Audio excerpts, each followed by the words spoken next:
नमस्कार मित्रों, मैं जय सिंह आप सभी का स्वागत करता हूं क्रैक नाउ के इस प्लेटफॉर्म पर। आज हम बात करेंगे डिजिटल अर्थव्यवस्था में जो चुनौतियां आ रही हैं, जिसे आरबीआई ने लेकर सख्त रुख अपनाए हैं। एसएलआर को लेकर सख्त हुआ है। क्या है एसएलआर, क्या है रन ऑफ, सारी चीजें हम देखेंगे आज के इस वीडियो में। तो चैनल पे आप नए हैं तो जुड़ जाइए, चैनल को सब्सक्राइब कर लीजिए, दोस्तों को भी शेयर कीजिए। आइए देखते हैं कि क्या घटना है।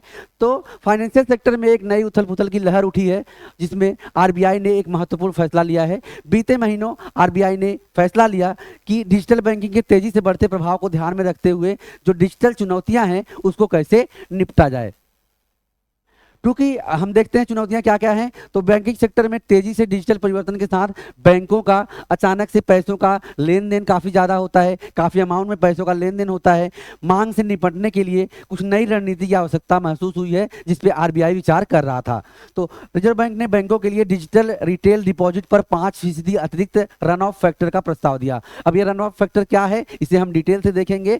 इसका मकसद यही था कि अगर बड़ी संख्या में ग्राहक अचानक से अपने जमा किए हुए पैसे निकालने आ जाए तो किस प्रकार से मैनेजमेंट करना पड़ेगा, किस प्रकार से व्यवस्था करनी पड़ेगी।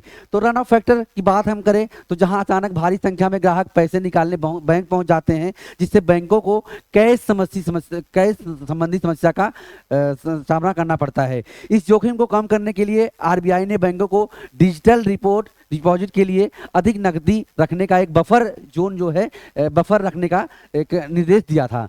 आईबीए की इस पे आपत्ति है। जो इंडियन बैंक एसोसिएशन है वह इस पर आपत्ति कर रहा है। इस प्रस्ताव के बाद इंडियन बैंक एसोसिएशन ने अपनी चिंता व्यक्त की। उनका कहना था कि नए नियमों को बैंक की नकदी की स्थिति पर भारी असर डाल सकते हैं।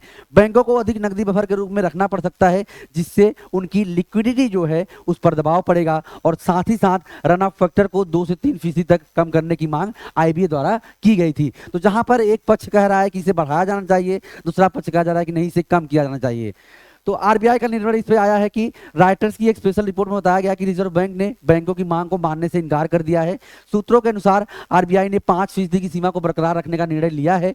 हालांकि यह सूत्र यह भी कहा जा सकता है कि रिजर्व बैंक इस सीमा को चरणबद्ध तरीके से लागू करने पर सहमत हो सकता है। तो एक झटके से नहीं, सिस्टमेटिक तरीके से इसको लागू किया जाएगा। अगर हम बात करें संभावित प्रभाव की, तो संभावित प्रभाव में कुल डिपॉजिट का 2/3 हिस्सा जो है वह रिटेल और छोटे कारोबारियों का है, जिसमें से आधे डिपॉजिट डिजिटल तरीके से ग्राहकों के लिए उपलब्ध हैं। नए बैंक नियमों की लिक्विडिटी मैनेजमेंट स्ट्रेटजी को प्रभावित कर सकते हैं और उन्हें अधिक सरकारी बॉन्ड्स की मांग करनी पड़ सकती है। यह संभावना है कि बैंकों को भविष्य में नकदी संकट से बचाने के लिए यह कदम उठाया जा रहा है, लेकिन इससे नकदी की स्थिति पर अधिक और बुरा तरह प्रभाव पड़ने की संभावना है। तो आप क्या सोचते हैं कि क्या रिजर्व बैंक का यह कदम सही है? दीजिए कमेंट बॉक्स में अपनी राय। चैनल को कर लीजिए सब्सक्राइब, बने रहिए क्रैक नाउ के साथ। Have a great day. जय हिंद।